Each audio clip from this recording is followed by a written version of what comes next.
living the law of attraction. Some good little quotes and all like that I like reading. Constant repetition carries conviction. If you can see it here and you have the courage enough to speak it, it will happen. A lot of times people believe in certain things but they keep to themselves. They don't put it out there. If you truly believe in it, if you become vocal with it, you are creating that law of attraction and it will become reality. I wanted to read you a quote from 2013 that you said, "I've lost my mind on this game like Vincent van Gogh, dedicated his life to his art and he lost his mind in the process. That's happened to me, but fuck it. When that gold belt is around my waist and my mother has a big mansion, my girlfriend has a car for every day of the week and my kids' kids get everything they ever wanted, then it will pay. Then I'll be happy I lost my mind." Can you just reflect and talk to me about how that makes you feel hearing that in 2021? You know, it's been some ride. I've got it done and I'm up here. I've been through it all, my friend. You know, I appreciate that, and it's been a wild ride for me. It's not been easy at times, but you know, what a life. There's this thing about people and they talk about manifesting. It's fucking real, man. Manifesting is real. When you figure out who you are and what you want to do, and you devote your life to it, like a maniac, like you're all in on this thing, and you manifest, most of these people end up, you know, doing what they say they're gonna do and being who they say they're gonna become. It's real. And there's no excuses, there's no fucking days off, there's no, you know, not willing to grind and, you know, everybody's against me and this didn't happen for me because of this and that and all this whining and you know, pussy ass bullshit that a lot of people do these days. There's these people who dive in and they're hardcore and they're focused and they know what they want, they know who they are, and they lay out these short-term goals and this roadmap on how to get there. Most of those people make it. There's people like us, we're crazy in the sense that we believe to be, it's almost delusional sometimes. Yes. You have like greatness and madness and next door neighbors and they just borrow each other's sugar once in a while. So there's a point, like I've used the story of me when I used to drive this beat up Honda and I'd shift the gear stick and I'd just do this. It was madness. It was me preparing for having a sports car, paddle shifts. So I'd shift it, you know, 3, boom, gear 4, boom. And when I dropped down, you know, same thing, just like I was getting ready. Everything comes from the imagination. Everything comes from, like, before this microphone was a microphone, someone thought about it. You know, how can I speak into something that would amplify my voice and blah, blah, blah, blah. And then this came out of it and it's evolved over the years. But everything comes from the imagination. So the power of the mind, people don't understand. We still don't understand. I still don't understand how powerful it is. I'm still learning. But I know one thing is I can make things happen. I reflect on that and almost view it like getting in your car in the morning. When you get in the car in the morning, you set the sat nav, but then you've also got to drive. You've also got to go to training. Yeah. If you just set the sat nav, where are you going to be?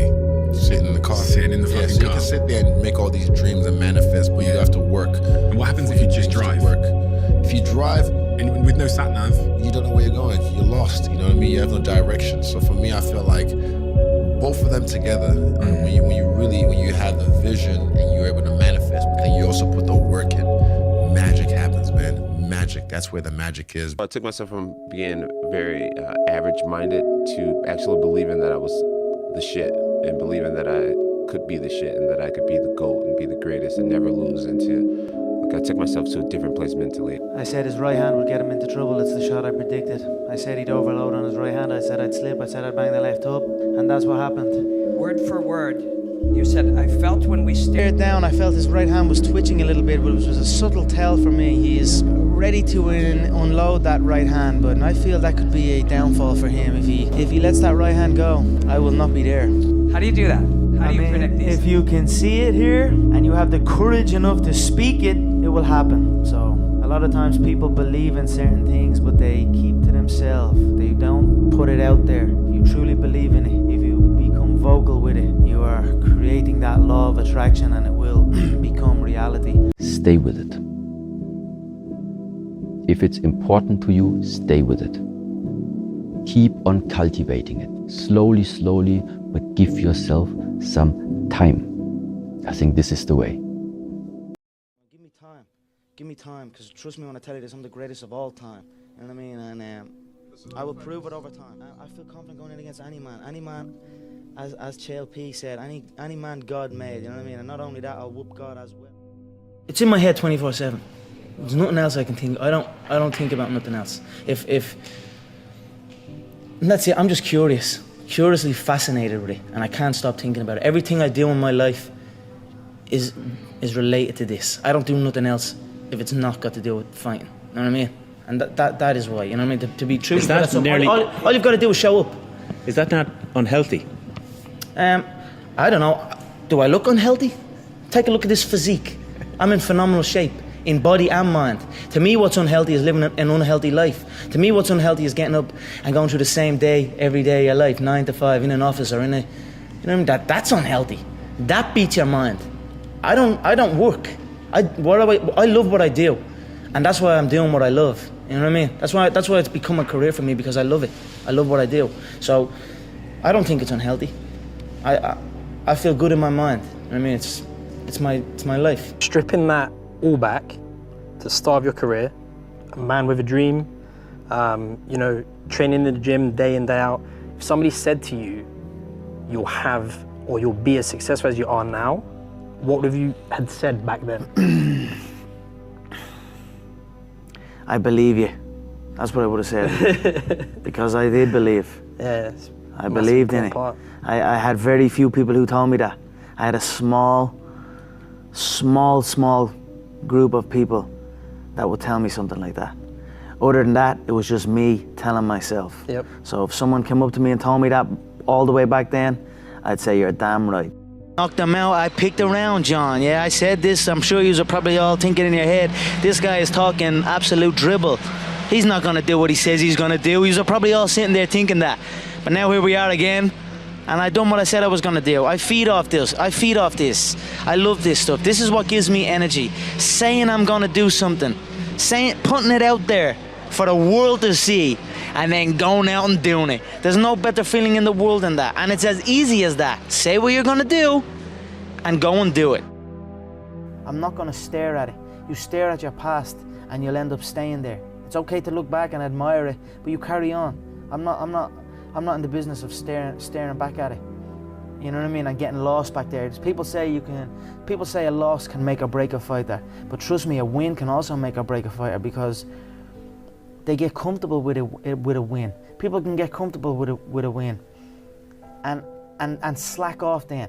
Slack off on the training. Slack off on the diet. They've won one. They're winners now. That's not me. You know, you sleep on a win and you'll wake up with a loss. So I just carry on, keep doing what I'm doing, and that's why this turnaround is so good for me. Vegas straight away. The Fighting Irish head to the fighting capital. It's perfect. Continue on this path, the freight train straight to the top. When you're chasing your dream, and when you're working hard, chasing something you love, and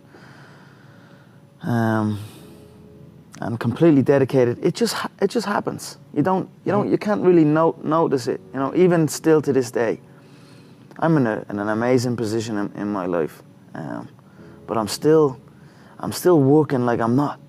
I'm still working like I'm not in this position. Absolutely. I'm still working like none of this is even, you know what I mean? Yeah. It's just something I love to do, and I just keep pushing and keep working hard. I can't pinpoint an exact moment for you, but yep. If anything, I always felt like it was happening way back then, and now it is happening, but now I almost feel like it's not happening. You know what I mean? And I want to push to something else. Absolutely. I'm always striving to push forward. So every gym I went to was always, they had their set way. Every gym had their set way of doing things. Don't do it this way, do it that way. So that was just a normal thing that I thought people just have their own set way, and you must do it that way. You must stand this way, you must kick this way, you must punch this way. But with John, when I went to John, and I met my coach John Cabinet at Straight Blast Gym, it wasn't like that. He had a more open mind, and he encouraged different movements. And I'd never experienced that before. I'd never heard a coach say that to me before. And that stuck in my head. I thought to myself, this guy is thinking outside the box. You know what I mean? That he has a vision that everything works, and encourages every movement, because ultimately there is a time and a place for every single move. So I just knew when I met John and when he spoke, it made complete sense to me, and that was it. I stuck with him and he stuck with me. And I've been listening to laughter all my career. Yeah. I've been listening to them laugh my whole career. They've been laughing. What? An Irish man win a Cage Warriors world title? Hell no. You serious? An Irish man? An Irish man win a fight in the UFC? Hell no. Laughs all around. An Irish, okay, you gotta win. Now he wants to win a world title? Hell no, he's all talk, he's all hype, he's a joke. Laughter all around at the Joker. Then the Joker goes and wins the world title. Now he wants to win a second world title. More laughter. Listen, I don't know, the sound of laughter and the sound of doubt motivates me. So I'm enjoying that. I seek that. I don't feel no doubt or I don't feel that going and fighting any of these other UFC bums right now. They need to rise up. Right now they're down there. I've got this situation where people are truly doubting me like they doubted me at the very, very beginning.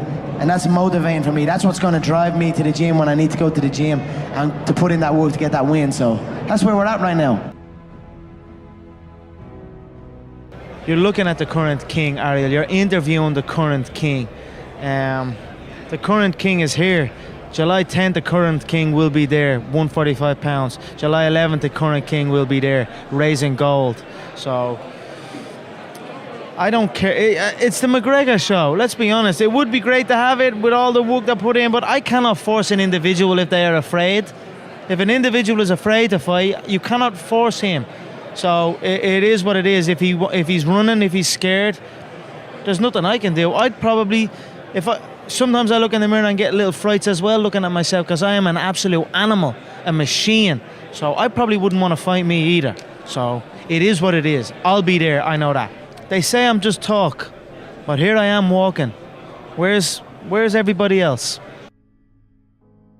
My experiences in Cage Wars and all the other promotions, not just all the promotions before that as well, it helped prepare me for certain situations that you'd find yourself in. But you're talking, even fighting in the UFC and then fighting on a McGregor show in the UFC is leaps and bounds different. You know what I'm saying? Absolutely. So everything has been a learning experience for me, and I take everything as a learning experience, and I look to grow from it. And sure. And you know what? That's why I keep growing. You're enjoying great riches and success now, but can you put yourself in the mindset of the guy who was waiting in line with other people? Always. Do you remember what that guy was thinking? Were you daydreaming of this? Was that even possible? Every second of every day I was daydreaming it. But of course I can go back and think there. You know, I live there in my. You know what I mean? I always be there. You know, I show up and work every single day like I'm not in the position I'm in. Like I'm not me. So that's the mindset I have, and it's. Obviously, you were due to make history by fighting Rafael dos Anjos. That didn't happen, and now you fight Eddie. Is Eddie an easier route to history? I think that's something your coach, Kavanagh, said. I think they're very similar. I think they're all the same. They're all, you know, even looking at the contenders that fought last week, like they're not. I almost feel like upset that they're even being mentioned. You talking about Tony Ferguson? Everyone, all of them. They're all way down. Like I look at these fights and I realise why the game has never broke into that next level before, because nobody's at that next level. I'm the only one at that next level. So I look forward to going out and showing what I know, that these people do not stand a chance. You working in the plumbing business? I was working in the plumbing business at the time, yeah, but I'm trying to think. It would have been around that time that John. See, I'd left the plumbing business. I left the plumbing business. How bad was that? The plumbing? Yeah. Horrendous. Were you actually in the trenches? I mean, it was an industrial. Ooh. So it'd be like building this. It'd be like the plumbing that would be needed in a place like this, 6 o'clock in the morning, and the motorway. And I used to have to walk for about an hour to get to the motorway, and then I'd stand on the edge of the motorway and wait for a bloke to drive by. So he'd give me a lift, and then the motorway was like getting renovation at the time, so it'd take me 2.5 hours to get to the place. It was out in the country. Then I'd be there for 10 hours walking, and I was a first year, so I was the worst of the worst, you know what I mean? It was only beginning. Then 2 hours to get back in the traffic again. It was just a horrible time, and I was like, you know what? I don't want to do this, and then I just left, and then I just stopped going, didn't get out of bed.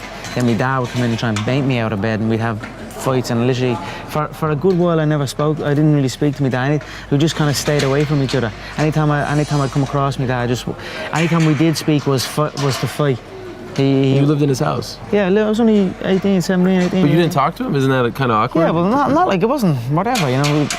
You didn't have just a deep relationship? But since this has happened, right. Since the dream has happened, since the vision that I had has come true, and like he went through a tough time as well because he got testicular cancer. Oh. So he got sick and all over it. And in my head I was thinking maybe I done that because he's worried about me and doesn't know what I'm gonna do, and all these fights that were happening all the time, and like I'm talking full on fights. You come in and punch it. We're going at it. Yeah, we're going at it. You're punching back? Well, yeah, we're going at it, yeah. Wow. What does your mom say about that, who's so protective of you? Yeah, I mean, well, I don't know.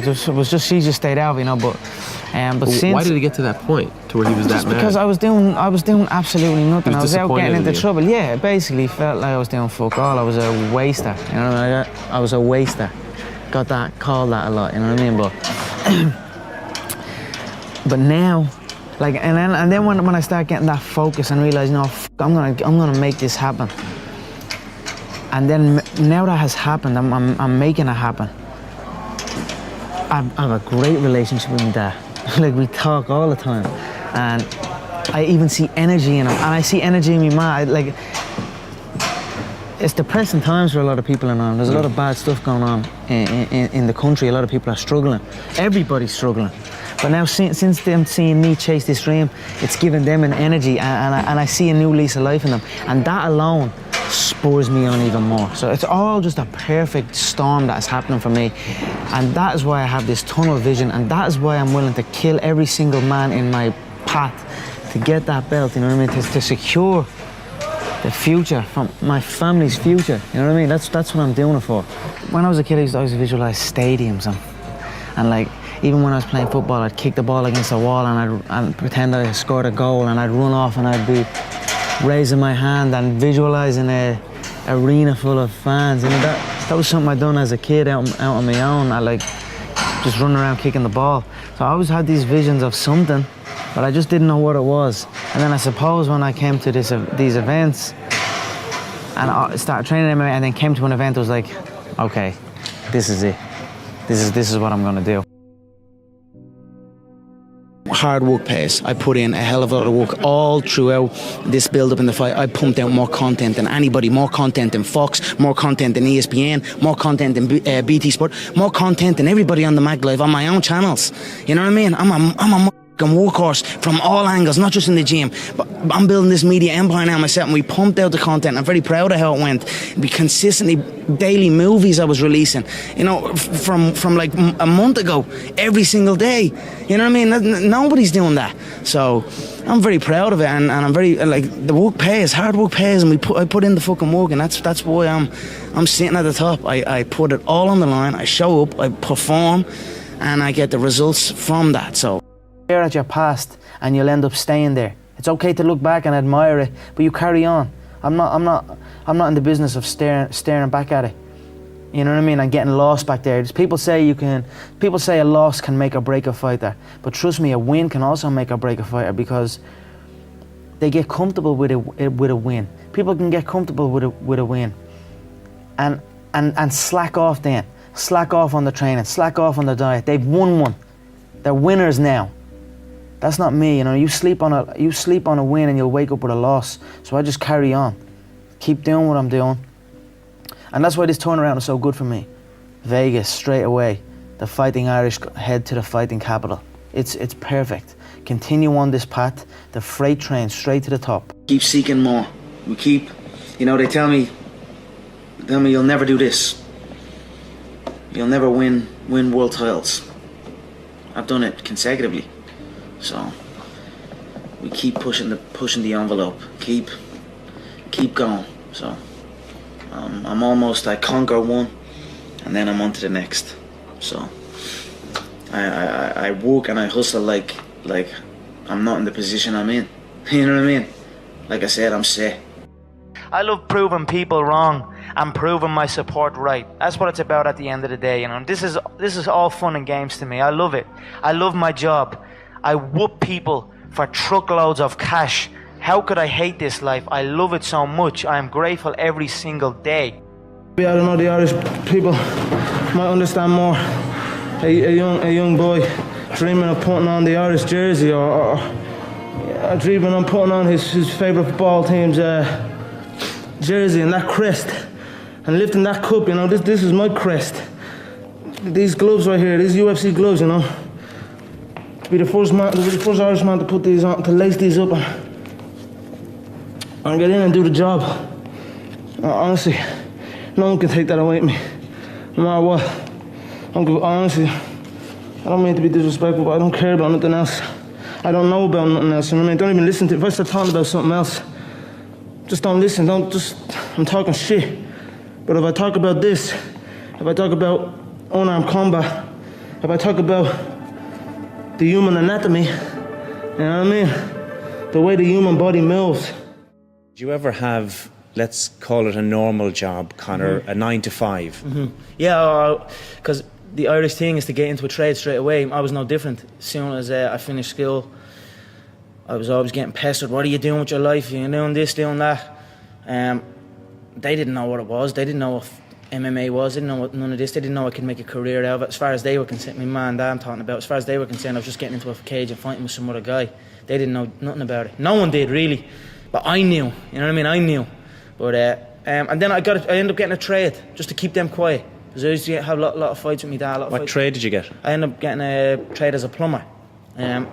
Literally up in the back arse of nowhere, up in the Wicklow Mountains. And funny enough, that site was one of the biggest sites in Europe. Kiltiernan. It was right at that skiing place. Huge. And now it's just abandoned. Now it's just deserted. So I used to go up there 6 o'clock, 5 o'clock in the morning. I was on that M50. I used to have to walk to the N4. About half an hour from my house, wait for some Limerick guy that I didn't even know. He'd drive on the M4 and I'd have to flag him down. Nightmare, yeah. 2 hours down on the M50, 2 hours back. Literally 14-hour days, and I was the first year, so I had to go and do everything. I had to go to the shop. I had to go and get this and get that. So I always had trouble with that, and I was like, this isn't for me. This is not for me. How long did you last? I lasted 18 months doing it, but it was tough, you know what I mean? It wasn't the life for me, you know what I mean? And then John said, because I was training with John as well at the time. And then John got in touch and says, I have a show, I'm running a show, I'd like to fight on it. And then that was it. I just packed it in, didn't show up. My dad used to come in and punch the head out of me and like try and drag me out of bed. And I just wouldn't go, you know what I mean? I had uproar for a good few years with him over it.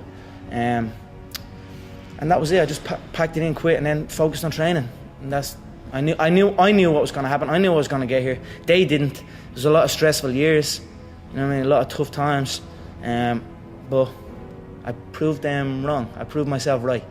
It's important that you put a conscious effort into appreciating your surroundings, you know what I mean? That's what I do with this place. I absolutely love this city. And even, you know what, I was thinking a lot about Norman Park yesterday after that thing happened, where he was saying about Northern Ireland and it's a disgrace and it's this and it's that. It's a negative thing towards your home nation or whatever, you know, but that's not the right way to be. You need to have you need to appreciate your surroundings and be grateful for it, and that's when good things happen, you know what I mean? But to have that bitterness and that negativity, then things start going bad, you know what I mean? So I think the fact that I have them thoughts and that, the fact that I appreciate everything and I'm grateful for the things around me and the way things are going, that's why it's going so good for me. You know, I didn't grow up with money. We weren't rich by any means, but we took this business from zero. Now the company's worth $7 billion. What's the worst thing that can happen if you try? You just have to keep grinding every day. Every day you get up. When you're at home, like you're dreading Monday, man, stop. Stop and get another job because you're in the wrong place. That's not healthy for you.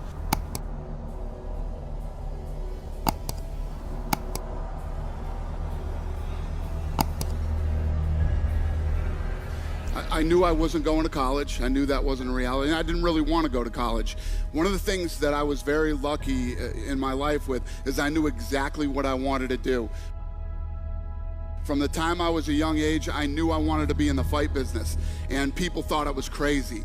Because when you look at at the time when I grew up, you had Don King, Bob Arum, these guys were the big promoters in the fight game. And you know, everybody was set in their ways. They didn't think that, you know, the fight business could change. Yeah. And I believed it could. I had a lot of ideas, and I believed I could change the business. And I worked in Boston at a place called the Boston Harbor Hotel. I was a bellman in there. I was 19 years old. I made good money. You know, there's some guys that get those jobs, and those are the type of jobs they you know, they want those jobs forever. And it's a good job. It's not a bad job. It just wasn't for me. I was literally standing in the lobby one day, and I'm like, what the hell am I doing here? What am I doing here? This isn't me. This isn't what I want. And I walked out the front door, and one of my good friends, he's still one of my good friends today, who was the doorman, says, what are you doing? I said, I'm quitting. And he's like, what? What are you gonna do? I said, I want to be in the fight business. He said, that's the dumbest thing I've ever heard in my life. What's the worst thing that can happen if you try? If the day that I walked out of that hotel, right, and I went to do this, it doesn't work out, I can go back and be a bellman again whenever I want to. I always knew what I wanted to do, and every day when I woke up, I would work toward that goal. I listened to both of those tapes. Everything that was in there is absolutely true, makes sense, and applies to everybody's life. It really does. So if you want to know what does it take to take things to the highest level, what's going to take to change my business permanently, not temporary, you can go home and you can install some of these strategies, skills, tactics, tools, insights, and see a significant change. But if that change is going to be a lasting company of value that keeps growing, then the things you've learned here have to become the standard for your organization, not something you did for a period of time. Whenever you look at somebody and say, why are they more successful than anybody else? It's always because of step one, they've raised their standard. If you go back home and you want to change your life in any way, personally, professionally, or your company, as boring as it sounds, as stupid as it sounds, you might say, I spent all this time, this energy, this money, and you're going to tell me to raise my standards? Yes. Because even though that's not sexy, it is the only thing that creates lasting change. Yeah, so there was a kid of mine, Lorenzo Fertitta. We went to school together, and when I came back to Vegas, a mutual friend had a wedding, and we both went to the wedding. We bumped into each other, and he had just got on the Nevada State Athletic Commission, and he heard that I was doing boxing out here, and he said, I want to hook up and start training. So we got together on that Monday, which was in 1995, and we've been together ever since. The owner of the UFC at the time was a guy named Bob Meyerowitz out of New York. One day on the phone, it just all erupted, and he said, you know what, there is no more money.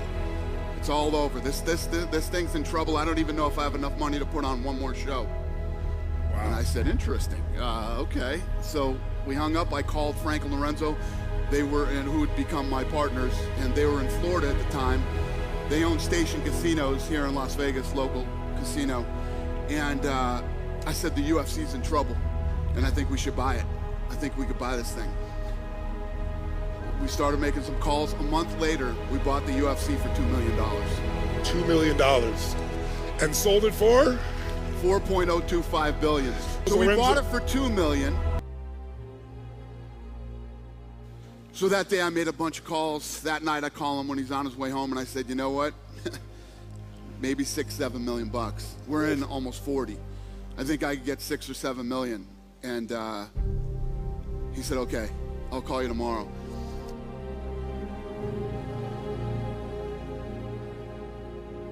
The first thing you think is, man, I just blew $40 million of my friend's money. Yeah. That's the first thing you think, right? Yeah. And that's not fun. You've put all this time and energy into it, and it just doesn't work. It didn't work the way that you thought it would. Yeah. Then he called me back the next day and said, fuck it. Let's keep going. First of all, when you have a business idea, there's always going to be detractors and people that think, it won't work. You're always going to have those people around you and in your life, even when you're successful, believe me. It gets worse when you're successful. Then, you have to get to a point where you don't doubt yourself. You're so into this thing, and you know that it's going to work, Timing is everything in life. Timing is everything.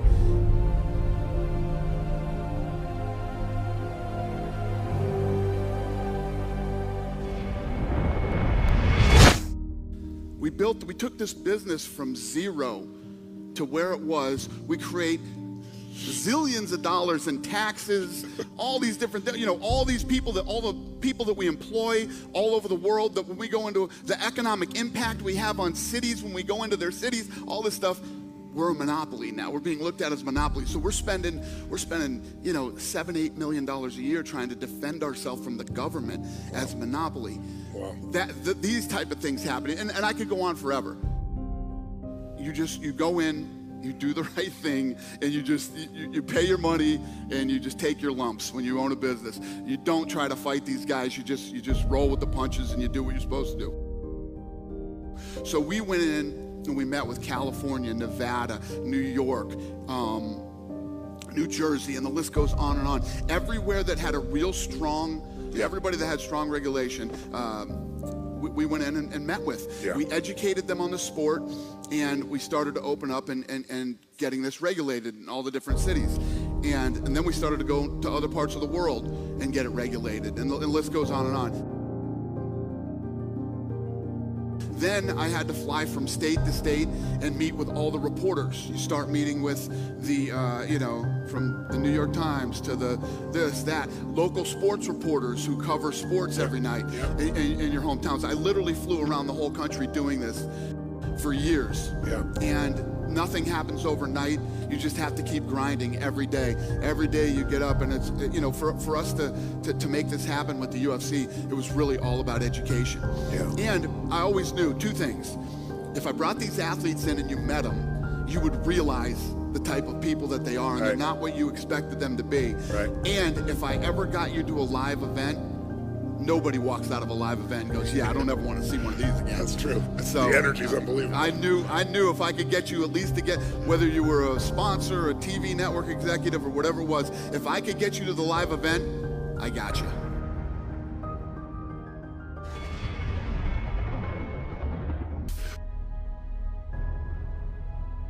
I love when people doubt us. I love when people say no. Even when we just sold the company, it's been 2 years now, right? We sold the company, and then everybody, it's always surrounded by anything you do positive in your life, and anything that's huge, it will immediately be surrounded by negativity, right? Immediately, get ready for it, because no matter how successful you become, one thing never goes away: negativity. Haters, whatever you want to call them, it's always there, and you have to read it every day. I separate myself from it. And back in the old days when we started, I used to read it to the point where I was just nauseous, Yeah. I do not read any of that stuff, because one of the things that I have learned over my many years of doing this, their opinion doesn't matter. Their opinion means nothing. It is literally an opinion.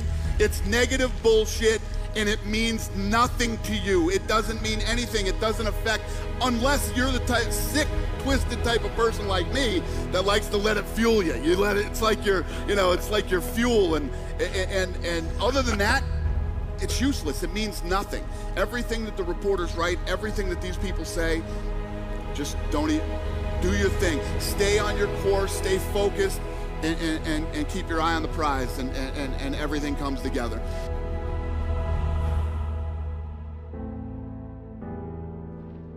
I love that stuff. So now I just tune it out. I do my thing. When we first bought the company, when Ari bought the company, and he overpaid for it. Overpaid for it. These guys are in big trouble now. Now they have so much debt hanging over their head. They're this, they're that. Their TV deal is up with Fox. All this stuff's going back and forth. So, and a lot of these things are true. Our TV deal is up with Fox. We do have a lot of debt, but these are all things we knew going into it. And then everybody keeps asking me, why did you stay? When you make that kind of money, there's always this thing about fuck you money. Everybody knows that term. Oh man, I'm gonna tell the boss to kiss my ass if I ever get that lottery, or I hit this or hit that. If you're looking for fuck you money, you're in the wrong place already. You already know you're not in the right place, okay? Because there's no such thing. I just made more money than I ever dreamed I would make. I don't want to leave. What am I going to do? Where am I going to go? Listen, I've been on trips and stuff.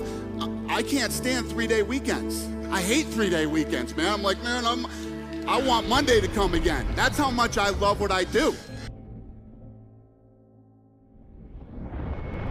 First of all, when you're in that position, we didn't need any money. And everybody's telling me, oh my God, that you love what you're doing, and it's about the journey, the people you're doing with it, that you're having fun, you're getting, it's really not work. It's actually fun, and you enjoy every day of your life. Every one of us is a fighter. Every day you get out of bed, when you get out of bed every morning, right, you get up out of bed, life is standing right there to kick you in the face. Ready, leg cocked, ready to go to kick you in the face, because every day when you get up, bad shit's coming at you, right? Forget about work, your personal life, everything. Car don't start, to this, to that. Life is ready to get you, you know, and you got to get up and you got to fight through that bullshit every day. You have to. Can't roll over, man. You got to fight through all the shit that life throws at you. Then you get to a point where life's throwing a bunch of shit at you, and now work's throwing a bunch of shit at you. You know, your business that you have to fight for every day. And you have to get up, and you have to have that to get up and fight every day, man. And once you get into it and you start fighting, it becomes addictive. You actually like it. I love competition. I love things that, I love adversity. I love when adversity comes at us. I love solving problems. I love, you know, in personal and professional life, I really do like. When we bought this company, ESPN would not cover us, wouldn't talk to us, wouldn't meet with us. January 1st, we're on ESPN with one of the biggest deals they've ever cut in combat sports history. So it took 18 years.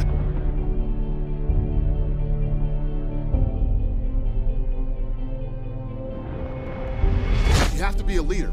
You have to be a leader, and you have to get people to believe as you believe and to want the dream as bad as you want the dream. And you have to, you know, it's great to have a bunch of people in your place working, but you want enthusiastic people that love what they're doing as much as, you know, those are the type of people you want. And that's you know, that's the type of shop we've run since the day we opened. What makes somebody a great leader? Well, I think part of it is setting by example. I think that they have to see that you're out there willing, you know, don't just come up here and tell us a bunch of bullshit, and you know, they have to believe that you truly believe, and that's truly, you're as in love and as passionate about what you're talking about. You'll do whatever it takes. Exactly. Yeah. And so you have to be able to talk to people, you have to be able to motivate people, you have to be able to get people to believe as you believe in what they're doing, to love it as much as you do. Yeah. You know, in my experience, that's what it takes. It's worked for me. I want you to be you. I don't ever want you to act like somebody else, because it's not genuine, it's not authentic. From what I've learned, and as I look back on my life, everything in life is about timing. Yes. It really is about timing, the right time, the right place, the right everything. And I also believe that you create your own timing in life too. You get really lucky when you work your ass off. Right? Yeah, exactly. It's the thing is, everybody, what's the worst thing that can happen if you try? If the day that I walked out of that hotel, right, and I went to do this, it doesn't work out, I can go back and be a bellman again whenever I want to. You can always go back and do that. The worst part is not trying. Yeah. You have to try. Nobody's ever gonna do anything without trying. It's never the right time. It's never the right time. It's like, I can't now. I got this truck I just bought. I got payments on this friggin' thing. You know, I got this. If you do that to yourself, you'll never do anything. Forget the truck. Forget this. Forget that. Go for it. Just go for it. Believe me, I'm living proof that it can happen.